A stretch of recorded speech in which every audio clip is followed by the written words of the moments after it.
Hi, hello, and welcome back to my channel. My name is Jenny, and today I want to talk to you all about yarn. I have an absolute new favorite yarn to talk to you about, another yarn that has to do with farming in London, and then unfortunately a yarn that I'm maybe not loving so much. So it's going to be yarn heavy. Of course I'm going to talk about the projects as well, and any problems or fun parts that I've encountered there, but I think thematically this is going to be a yarn heavy, yarn story heavy episode, which I really like. So here we go. So the first object that I want to talk to you about today is the finished object that I am wearing, which I think has turned out so well. It's so soft and wonderful and drapey and sheepy, which I really love, as you know if you've been with me before. So this is the Sorgenfri shawl by Guri Pedersen, and I was knitting on this in that kind of like little knit and chat video that I did in January. I don't know how to upload it in February, I'm not sure. So if you watch that you will have seen this before, but in looking up the pattern to, talk about it in that video, I found that Sorgenfri means kind of carefree or trouble-free, so it's a carefree shawl, and that is definitely the role that it has played for me. I really enjoyed knitting this. It is a simple, is it 7 or 8? 7 or 8 row repeat. It's all just garter stitch and some rib stitch with a few increases along those rows, and it's just, it was fairly easy to memorize. Baby, come on, scooch. Come on, baby. Scooch. It was fairly easy to memorize, and yeah, just really lovely. I used up, so I'm going to talk to you about the yarn, but I want to talk about the pattern a little bit first and about how I executed the pattern. I followed this exactly to a T. It's meant to be a shawlette. I knit it bigger. I used every little bit, every gram of yarn that I could. And the only issue I had with this pattern, and it actually blocked out, so it was fine, but I was wondering if I was going to have to pull back after blocking. The only issue I had is I wanted to use every last gram of yarn that I could. I think I had 3 grams left when all was said and done, and the final rows were taking me exactly 3 grams, so I would not have been able to do the bind off if I did another row, so I feel like I calculated that perfectly. I was very proud.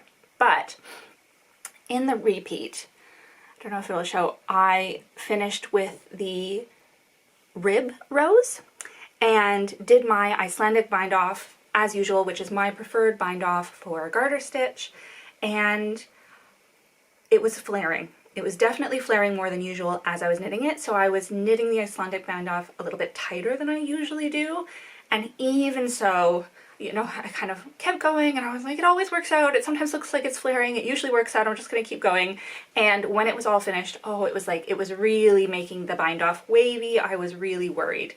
And I think that the reason that was happening is because I finished on the kind of rows with the 1x1 ribbing, so the knitting itself, the body of the shawl was kind of wanting to pull in, and here I put this very loose bind off on it. So I was quite worried about that, and I was worried about how I would navigate that if I did need to pull back. The Icelandic bind off is one of my favorites. It's easy, it's quick, it's stretchy. It's kind of a pain to unpick, so I didn't want to have to do that, but I was also wondering what I would do about the repeat then. And I think it's all worked out fine, and I'm actually really happy with the way that it looks. Next time though, I might, once I realize that I'm getting low and I might not be able to do another full repeat or, do more of the garter stitch ridges, I might have just done garter from that last, I might have replaced the ribbing with just garter stitch right to the end. I think that would have looked fine. That would have made my bind off a little bit safer. As I said, it did all work out, and I love the way that it looks, so I'm absolutely not going to go back. But it was stressful to have this girl, oh, is it going to block out? I'm going to have to go back. I mean, it would have been fine, but just that extra bit of, not sure if it's actually done or not, and worried that I was going to have to unpick the Icelandic bind off, which is not fun. So it blocked out, and I think I really like actually It's made it so that it flares a bit more. The ribbing flares and is quite stretchy, and it just lies really nicely actually when I throw it on. So very pleased with that. But the star of this shawl is absolutely the yarn. So I did show the ball band in that previous video. This is a yarn from North Ronaldsay. So I showed the ball band, but I did not talk about this yarn at all. And I'm going to link a video in the description below so that you can go, because there are some really great videos talking about this North Ronaldsay, these North Ronaldsay sheep and North Ronaldsay, the island in Orkney. I could just direct you to go and watch those videos and get the story from them, but if I'm totally honest, I want to tell you the story. I'm really excited about it. I want to talk about it. So that might be a bit repetitive, but if you are interested in sheep and sheep breeds and ancient sheep breeds and rural Scottish islands and small businesses and community, I would absolutely encourage you to go and watch the video that I'll have linked below. It's 6 minutes. It's the first one that I watched, and I think it's still the one that it's specifically about the yarn, and I think it just does such a good job at giving you the atmosphere and all of that. So North Ronaldsay sheep, to start the story myself, North Ronaldsay sheep are named after an island called North Ronaldsay in the Orkney Islands. And it is, I think it may be the northernmost Orkney Island, so very high up, about as high up in the UK, as high north, as far north in the UK as you can get without being in Shetland. And the island is not very populous, only about 60 to 70 people live there, but it has been inhabited for hundreds of years. And the reason that North Ronaldsay sheep are particularly interesting, well, I'm getting ahead of to give you one little chunk first. So North Ronaldsay sheep are an ancient breed. There are a number of ancient breeds in the UK. Shetland sheep are an ancient breed. Soay sheep are an ancient breed. There are a few, and they're mainly found on rural Scottish islands, but North Ronaldsay are one of them. The ancient breeds in the UK tend to be characterized actually similarly to Icelandic sheep, which are also an ancient breed. If you're more familiar with them, they tend to be quite small and nimble and have an inner coat and an outer coat, the outer coat being a bit rougher, the inner coat being a bit softer. I was talking to a friend about these North Ronaldsay sheep and how excited I was about them, and they looked up a photo on their end just to see what the sheep looked like. They kind of laughed and said, that doesn't even look like a sheep, it looks like a fish, which I don't see, but I thought it was great. And I think it's just they have narrower faces than we're used to. They really do look quite different than the white, fluffy, kind of meat sheep that lots of kind of mainland cultures have bred for, you know, bred to give us what we want, which is more meat and or finer yarn.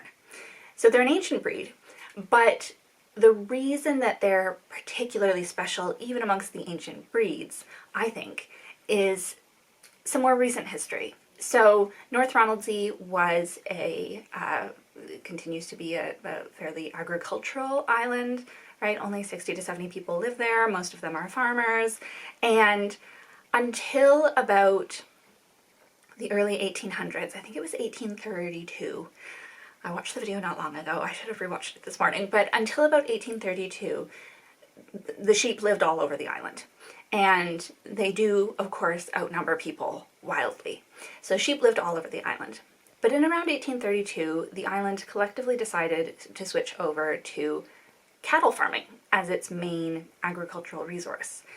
So they needed to get the sheep out. And the way that they did this is they built a 6-foot tall dry stone wall around the entire perimeter of the island, and they put the sheep on the outside of it, which sounds very bizarre. I mean, I think I'd love to be a fly on the wall in a meeting where they decided that this was what they were going to do. This was the solution for the sheep. And I can't imagine that they knew that the sheep were going to thrive.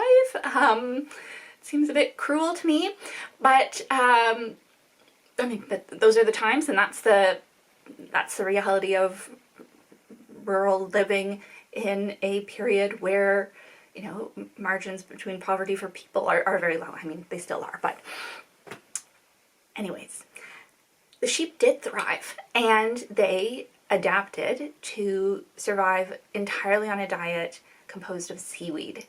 And it gives the wool this amazing kind of sweet smell. When I first received the yarn, I bought 2 hanks.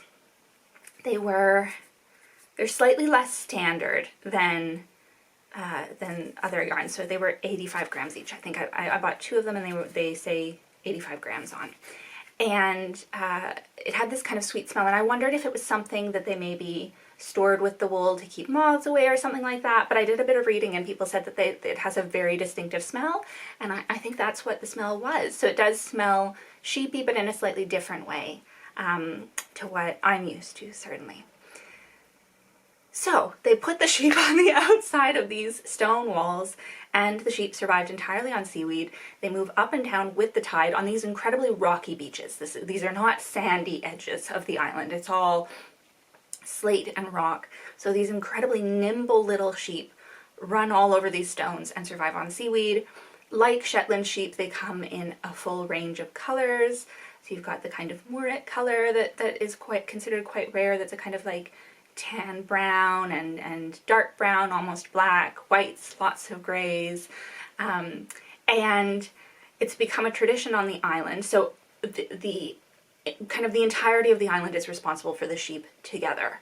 There is a kind of council that organizes things, but any farmer who notices that a sheep is in trouble or needs assistance or something like that is kind of responsible to either notify people or intercede themselves.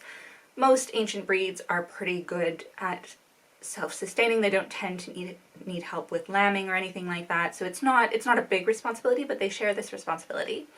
And it's become a tradition on the island that at shearing time, all sorts of relatives who've moved to the mainland fly home, and especially the children run the sheep off the beach, around the beaches and into pens where they are still hand sheared, just because of lack of industrialization and the scale of it.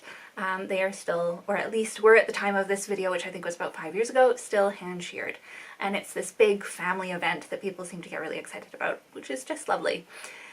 And then the yarn is processed on the island itself. So there is an old lighthouse on Orkney that has since been turned into a mill. I've read elsewhere that they're hoping to kind of refurbish the mill and expand it because it is quite small. And certainly in my experience, so I bought this online. You can buy this yarn online. The stock is very minimal, and sometimes they have nothing. And so when I learned of this and I was like, oh my gosh, I want to buy some, it was lots of going back and checking, and it does come through eventually, so you just have to be patient.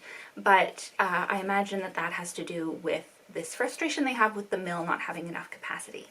But old mill, old machines, a really kind of more traditional way of sourcing and preparing and spinning the yarn. So just like so exciting. I love it so much. So I'll show you the ball band again with those great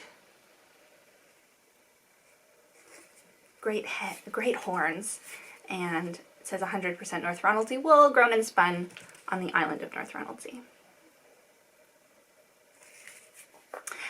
So the other part of this that I find really interesting, and I'm a bit of a nerd for this stuff in case you couldn't tell, but in the 1970s, oh, and I'm sorry, I just looked up his name, Joe Henson. So in the 1970s, Joe Henson, who started the Rare Breeds Survival Trust, kind of realized that there were no North Ronaldsay sheep anywhere except North Ronaldsay. And if there was ever a really big storm, or if the flock was struck by some kind of contagious disease or something like that, which, does happen with livestock, then the breed would be gone. The breed would be extinct because they're all in one place. They all have contact with one another.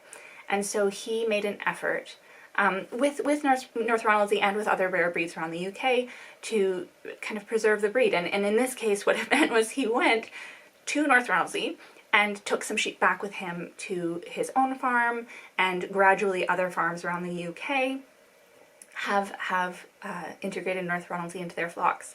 But when they first arrived in kind of the mainland UK, they couldn't tolerate grass. They'd adapted so thoroughly to survive on seaweed that they didn't do well on grass, and so they had to bring in, truck in seaweed for the sheep essentially and lay it on the grass, and gradually they adapted and you know, ate both and now can eat grass fully.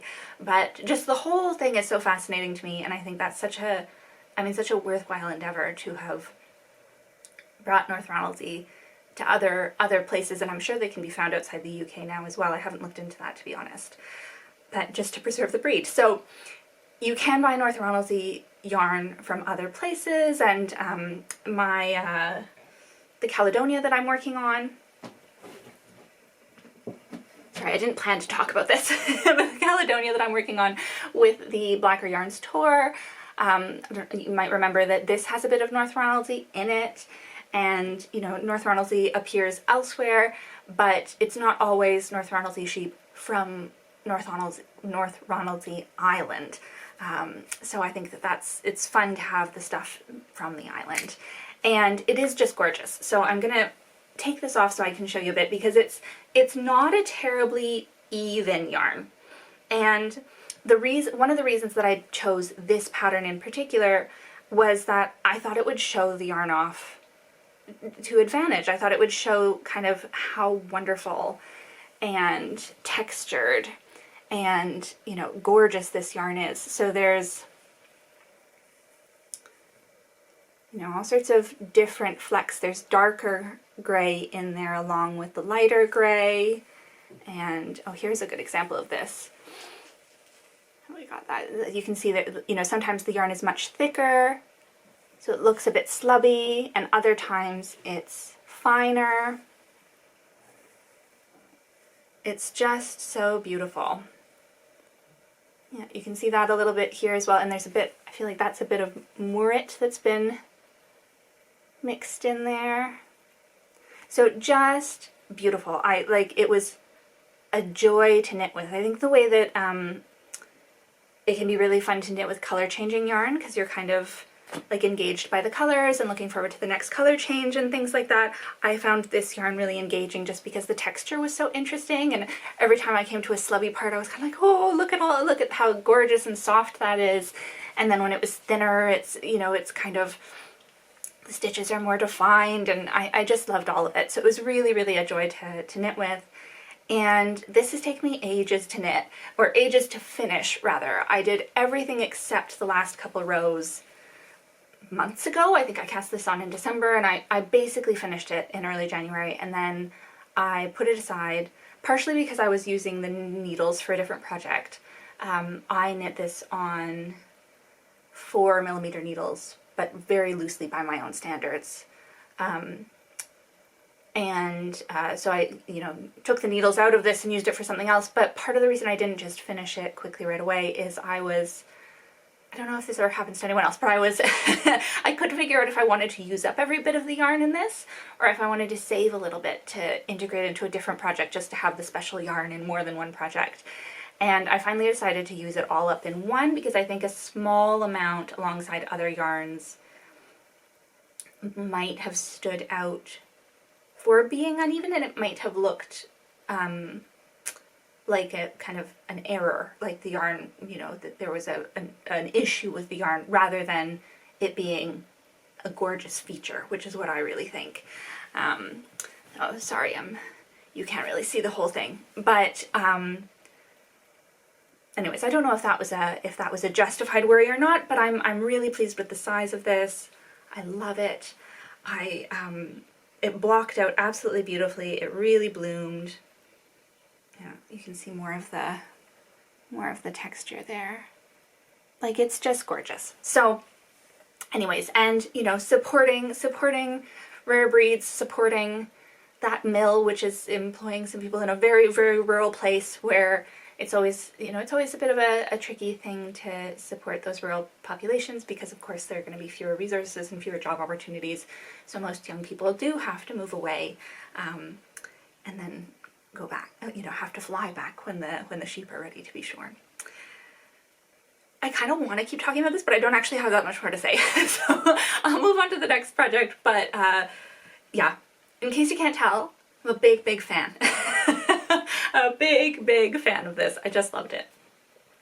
And the next object that I have to show you is another Sorgenfri shawl. And the reason it is another Sorgenfri shawl is because I was knitting this over the holidays when my in-laws were visiting, and my mother-in-law looked over and said, "Ooh, that's gorgeous." And she is very, she's not a knitter though she has picked up knitting a little bit, but she's not sure she's been bitten by the bug. But she has been very engaged by the tiny shawl trend and has bought a few and wears them, and she was wearing one the day they arrived, and she kind of said this shawl was kind of just at tiny shawl size, and she leaned over and she's like, "Ooh, you could stop knitting right now and it would be a perfect tiny shawl." And I was really, I didn't mention, but I was really like paralyzed by that comment for a few days. I was like, oh my god, should I stop it? Should it be a tiny shawl? But I think I'm glad that I made it big and gorgeous, and I might make a different tiny shawl, but I don't know. I just like, oh, it's so cushy. Anyways, so I decided to make her one, and I was going to use yarn from stash, and you know, I have lots of yarn in stash, lots of lovely yarn in stash, but then I found a wool that I just thought actually would be perfect for her, and so I'll show you the object, the finished object first, and then I will talk to you about the yarn. So this is another Sorgenfri shawl, a shawlette, I guess, and also very beautiful. I really do like this pattern. I think it's stunning. I think like very simple but good texture, works well on any scale. I'm a big fan. I didn't mention it's a free pattern. I always forget to mention that, but it is a free pattern. Like really, really lovely. I don't know if you can see, but this is also gray, but it's a much yellower gray. I always find it so interesting, the kind of wide variation of natural sheep colors, because this is also natural sheep. It's a bit yellower, but my mother-in-law wears much warmer colors than I do generally, so I think that will suit her very well. And this yarn is London wool. So the image here is so good. I'm just going to show you.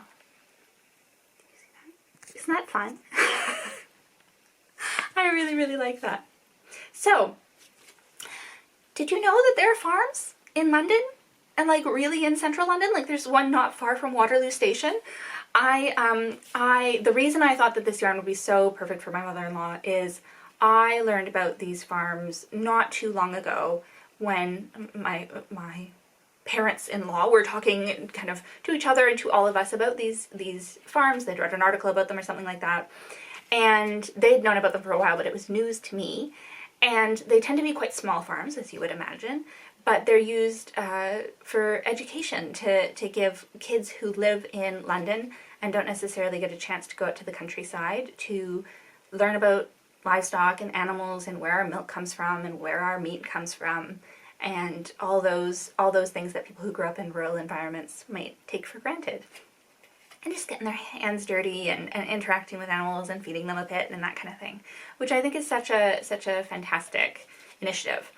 And I'm gonna read you the back of this because it's just great, this ball band. So it says, a blend of wool created from the fleece of 16 different rare sheep breeds, totaling 598 fleeces from the following city farms: Spitalfields, Mudchute, Surrey Docks, Vauxhall, Stepney Wellgate, Lamburn, Woodlands Farm Trust, and Battersea Zoo.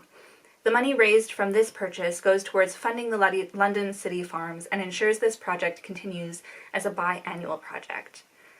London wool, 100% British wool.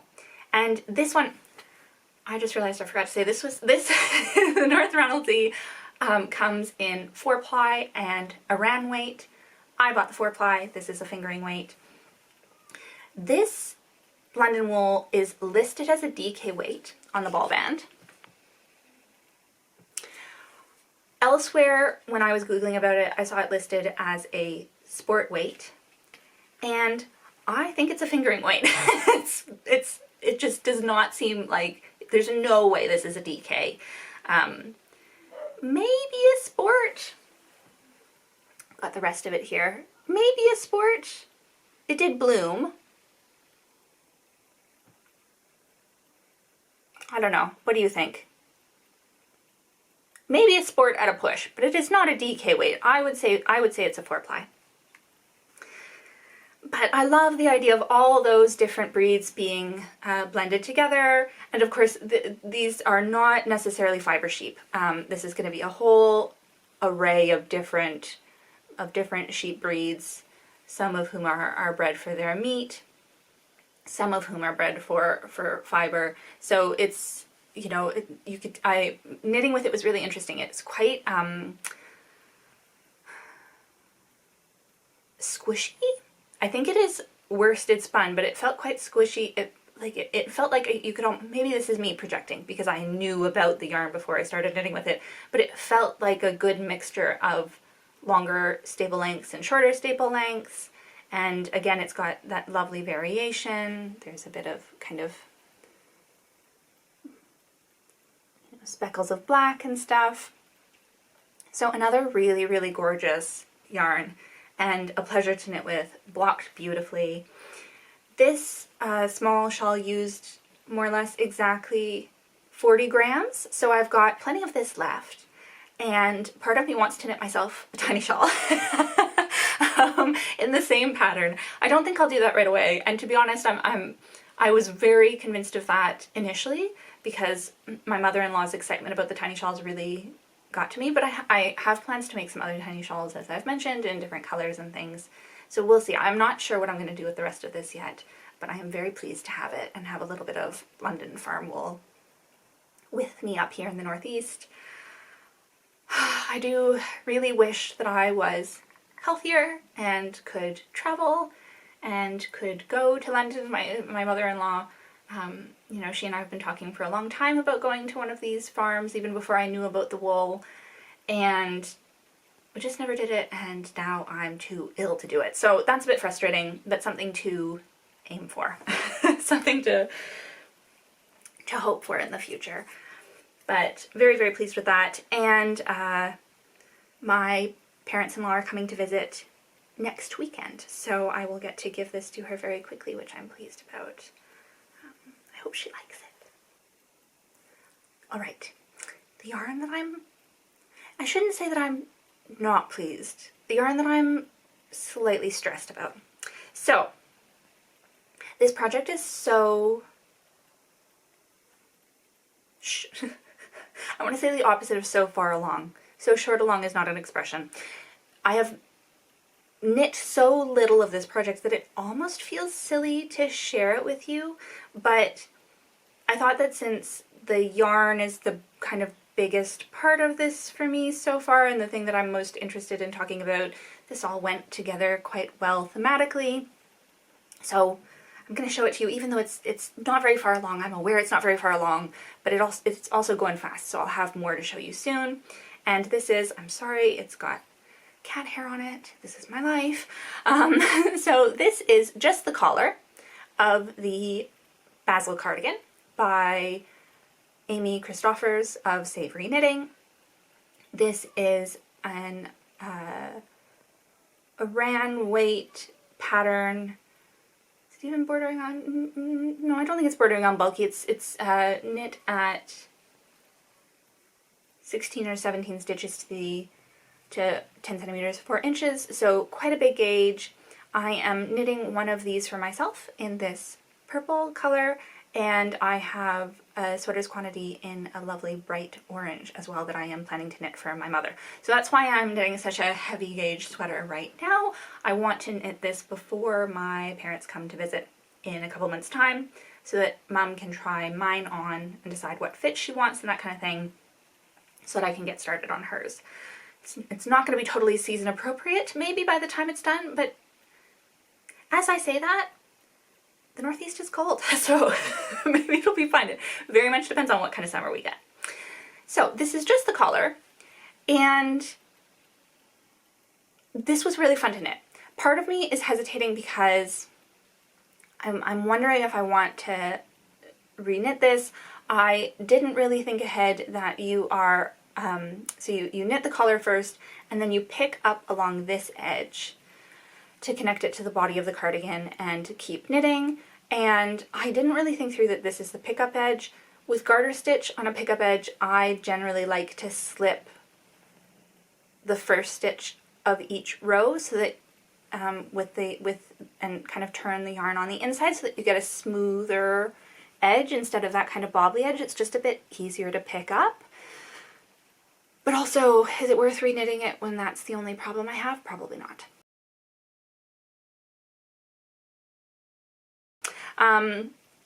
This is a nice, easy, you know, it's an interesting shape, but it's easy. You cast on with a long tail cast on, you do some short rows, then you do some increases, knit straight for a while, decreases at the other end, and more short rows. One thing that was really, really fun about this was it is garter stitch. So normally I would do my preferred Icelandic bind off, but the pattern has you do a sewn bind off and it describes it, and I just followed the sewn bind off as written in the pattern, and I really like it. It was great. Doesn't that look good? And it's really stretchy. I'm honestly really pleased with that. So I looked up the bind off afterwards because I wanted to know if Amy Christoffers had come up with this or if it was a standard bind off. And it is, of course, there's so little that's new in knitting. It is a bind off that's been around for a while. It looks like Elizabeth Zimmerman either originated or was one of the first people to write it down. I will share a link. I found a good, is it Norman Needles? I'm so bad at names. Nimble Needles. Nimble Needles. I found a Nimble Needles tutorial page that described it really well and linked it back to Elizabeth Zimmerman. So I will, and I think there was a tutorial video that I didn't watch the tutorial video because I was just on my phone and I don't like watching videos on my phone, but I will link that down below in case you're interested. So that was really fun. I always like learning a new technique, but I especially like learning a new technique if it's easy and fun to do and looks great. So that gives me another option for example, if I ever have an issue again where the Icelandic bind off is really too stretchy for what I want, I could do the sewn bind off. I might even do the sewn bind off by choice. Sometimes I like a sewn bind off. I know that some people find it tedious. I find it quite meditative and lovely. So this is knit. I have a full ball here just to show you. This is knit out of Lana Rustica. And I've read this about this to you before, but just as a reminder, this is a company owned by a lovely married couple in Spain, and the sheep, they farm the sheep using the transhumance method, which means that in the winter the sheep go up into the mountains and are on their own, and then they bring them back down and shear them in the spring. And they made a point in the write-up that's on their website, and that then, you know, appears wherever you buy the yarn, that they spin the wool in a method with the goal of preserving the kind of integrity of the wool. This is a 100% merino wool, which is not usually what I go for, but the description really writes it up to suggest that this is not going to be like other merino wools, that they're kind of aiming to keep maybe different characteristics, that they are not aiming for the kind of what we know merino wool to be usually. So all of that sounds wonderful. Very pleased. I bought both of these sweaters quantities at the same time on sale, so that was great. I do wonder, I was looking up the color to put it into my Ravelry page, and there is a red color that very much looks like the image I saw on the website. I mentioned in that 2026 planning video that the image made this look like a bit more of a red yarn, and I was kind of hoping it was a red yarn, but it's also called aubergine, so like I knew there was a possibility it would turn out this purple. But I wonder if it was actually listed as, they do have a kind of wine red, and I wonder if that's what was on the image. Anyways, it's all fine because I would have bought the purple anyways because it's so lovely and I like trying a new yarn. My issue with this yarn is the vegetable matter. So I've actually like just subconsciously been picking it out as I've been sitting here. I don't know if you noticed that, but so there's quite a bit of it. That's fine. Normally, if you've been here before, I don't mind vegetable matter. In fact, I kind of like it, if I'm honest. It feels just like a reminder that the wool comes from a real animal that lives in a field somewhere and chomps on things and rubs against things and gets burrs and stuff into their wool. That doesn't bother me. I quite like that. But there's a lot of vegetable matter in here, and I'm kind of worried about what taking it out might be doing to the yarn. So let me explain a bit more. So I'll put up some pictures, but I'll share a picture here that is the vegetable matter that I pulled out of just half of this. So I kind of knit this in 2 sittings. I sat down and knit half of it, pulled out a lot of vegetable matter, got rid of the vegetable matter, and then when I came back to it, I was like, maybe I'll take a picture just to, because I thought that I might talk about this with you. And it seemed like a lot of, I don't know, maybe you'll be watching this and you'll be like, what are you complaining about? That's not too much vegetable matter. But it seemed like a lot to me.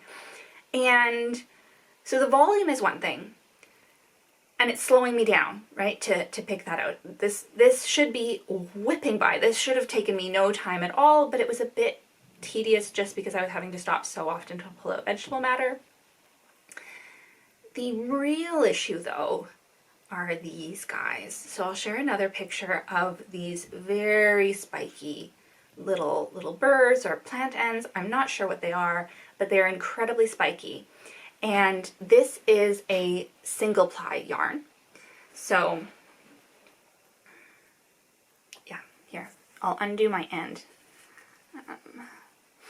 So this is a very fuzzy, is it focusing on my face? A very, very fuzzy,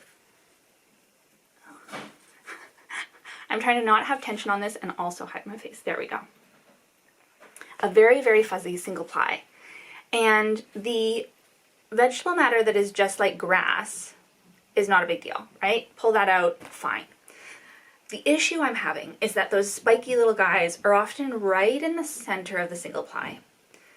And they hurt. Like, I only know they're there because I feel them, right? Like I'm running the yarn through my fingers to tension it, and that's really sharp. And that's the kind of sharp, especially this is going to be against the back of my neck, like that, they need to come out for sure. So then I kind of have to untwist the yarn to get it out. And it is a single ply, but there's kind of a dividing line. I don't know if you'll be able to see that, but it kind of divides out. I don't know if that'll show up at all. Yeah, there, I feel like it was visible there for a second. Ooh, yeah. So it's kind of, it separates into 2, and that helps to get at the little vegetable matter guys. But pulling them out, as you'll be able to see in the picture for sure, quite a bit of fiber comes with them. And my concern with that is I don't want it to lead to more pilling later on. This being merino wool, I'm a little bit, conscious that there might be more pilling than I usually deal with anyways. I usually aim for really, really rustic wools. So, merino might be more prone to pilling. I don't know. Maybe the way that they've milled this means that won't be the case. I really don't know. And I'm kind of like, that's an experiment. I'm fine with that. I knew going in that might be a thing. But the same way that we're always told that, you really need a gleaner, you need to cut off the baubles on your sweater, the pills, not the baubles, sorry, the pills. You need to cut off the pills on your sweater rather than pull them, because when you pull them, you're inevitably going to be pulling out some other fibers in that yarn, and that leads to more bobbling later on. I'm worried that the same thing might be happening as I pull out those really sharp guys. So what I'm doing to try to counter that is I am very lightly felting when I pull one of those out. So I pull one of those out, and it often makes the yarn kind of all fluffy, and I just kind of put it between my hands, a bit like split splicing, but I'm not using spit, I'm not using any liquid, just a bit of friction, and I roll it just a little bit, just enough to get it looking kind of smooth again, and then I keep going.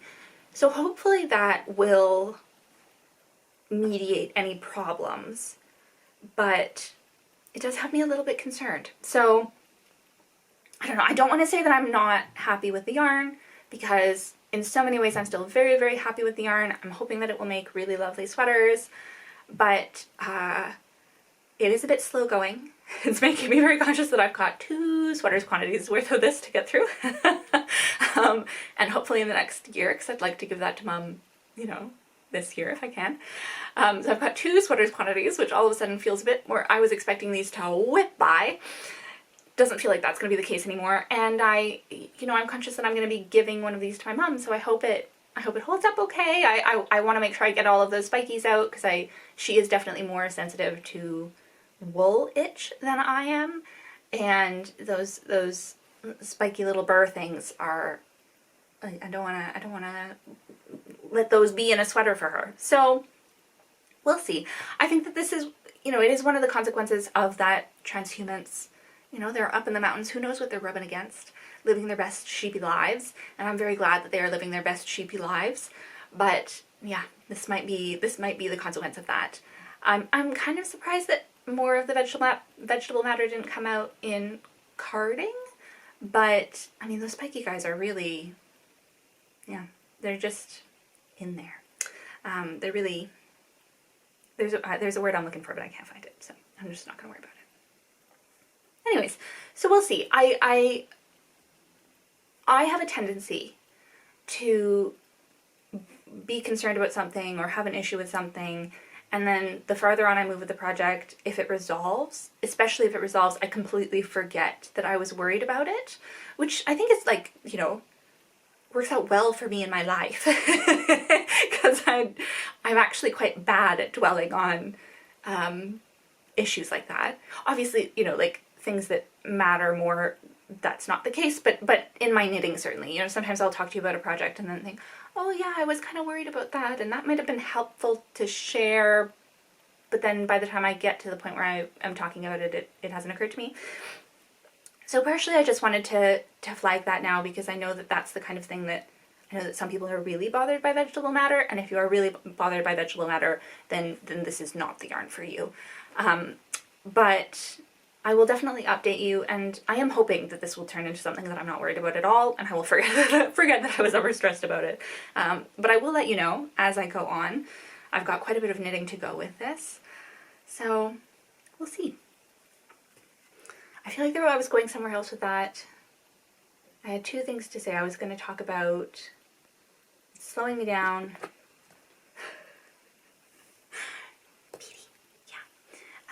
It's slowing me down, and I'm concerned about bobbles.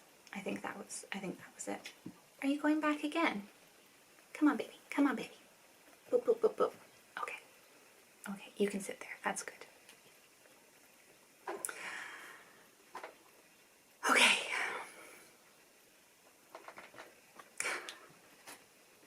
She's now walking around on the table, and I'm pretty sure you're sat on a table, and I am pretty sure that she's going to make you shake around a lot.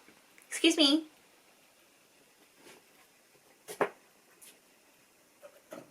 Hey. Yes. Okay. I wasn't done whatever I thought I was in the middle of, but I honestly don't know what that thought was, and I don't think I did actually have any more to say. So I'm gonna let that cat interruption just be the slightly abrupt ending to talking about that project. But yeah, so not too bad. 2 yarns that I'm absolutely in love with. One that is absolutely a new favorite of mine. Just gorgeous. And one that is a really fun kind of piece of urban agriculture in the UK. And one that I'm a little bit more concerned about. But I still think that the sweater, the Basil sweater, is going to be amazing. So I'm really pleased with that. I have more knitting that I would love to talk to you about, but I'm trying to be good, trying to keep these short and not wear myself out too much, so I'm gonna leave you there. But I will hopefully be filming another one of these soon because I do have projects that I'm excited to talk to you about. The cat is making noise behind you. I'm sorry. That's going to be the ending we're going with today. Thank you so much for joining me as always, especially if you've watched all the way to the end. And I hope you're doing well. I hope that signs of spring are starting to show themselves around you if you are in the Northern Hemisphere like I am. And I will see you next time. I've got to go stop my cat from eating plastic.